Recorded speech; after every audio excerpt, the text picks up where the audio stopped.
Hola, mi nombre es Dayana. Esto es Tesoro de Libros, un espacio donde hablo de los libros que me gustan o de los que he leído, reseñas. En lo posible me gustaría que fuera un espacio donde haya un ida y vuelta, donde ustedes me compartan si lo han leído, si les interesa o qué les pareció. Y el día de hoy les traigo Las hijas de Dánao. Este libro forma parte de la colección de mitología griega de Editorial Gredos. Y la parte novelada está escrita por David Domínguez Domínguez. Bueno, ¿qué tengo para decir de este libro?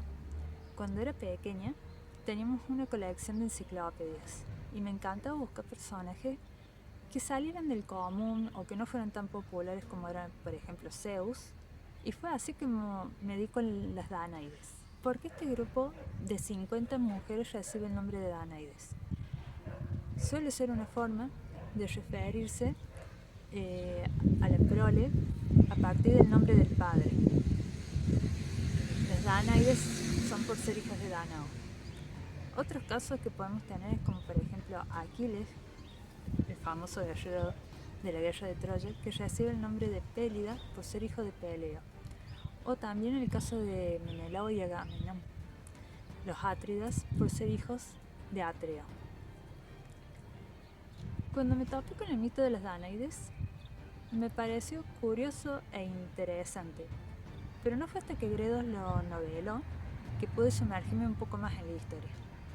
No solo de ellas, sino también de su padre Dánao, y sobre todo haciendo énfasis en las dos hijas mayores, la primogénita, Clitemnestra, y Aminone, la segunda.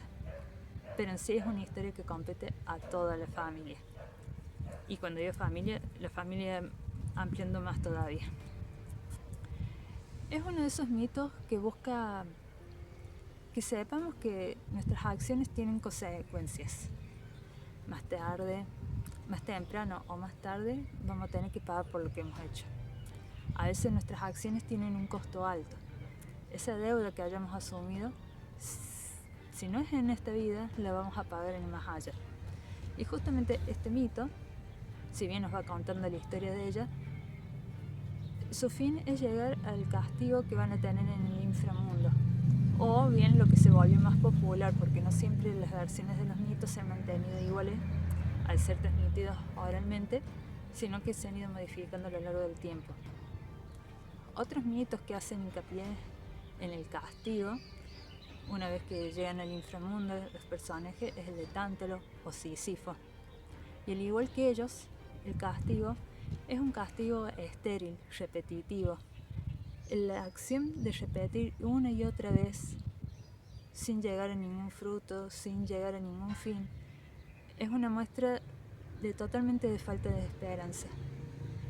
Y ese, si bien uno puede pensar en castigos en algo cruel, eso termina siendo cruel a lo largo. También plantea un conflicto de intereses, por decirlo de algún modo, entre lo que es la lealtad al padre y un posible crimen, un conflicto entre lo que es las leyes de los hombres y las leyes de los dioses. Dos acciones que nos pueden poner entre la espada y la pared porque las dos son malas.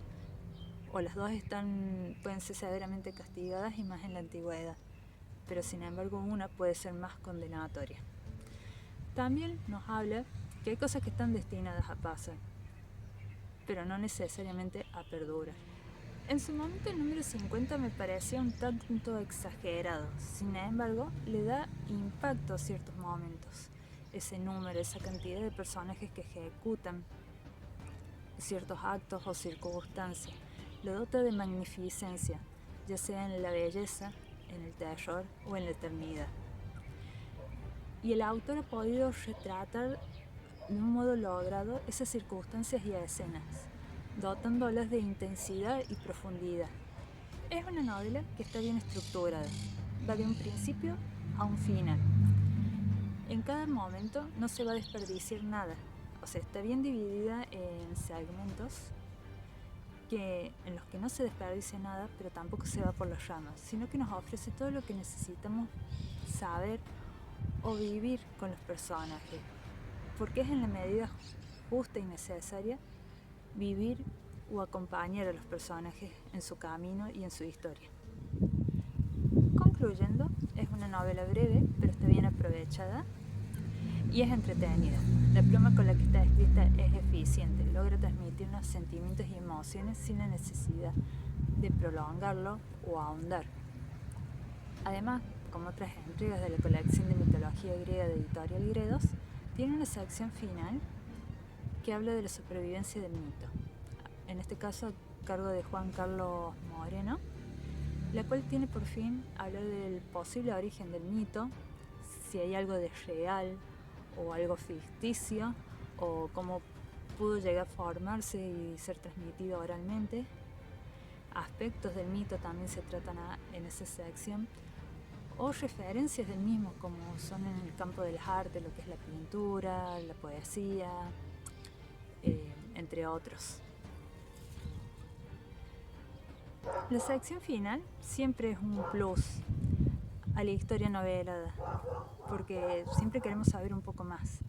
También otra de las características de estas entregas es que tienen ilustraciones, así que para mí suma puntos. Puedo decir que fue una lectura acertada, hacía mucho tiempo que le tenía ganas, más porque era un mito que me intrigaba o me interesaba un montón. Y dentro de esta colección, al menos de los que voy leyendo, son 61 libros, si no me equivoco, cuando salieron, y debo haber leído 3 hasta el momento. Es uno de los que más satisfecha me ha dejado. Así que los recomiendo si queremos una lectura ligera, breve, pero muy bien lograda. Y para todo fanático de la mitología, le va a encantar. Al menos a mí me encanta. Sin más que decir, muchas gracias por haberse quedado viendo. Y bueno, ya iremos mejorando con esto de los videos. Nos vemos.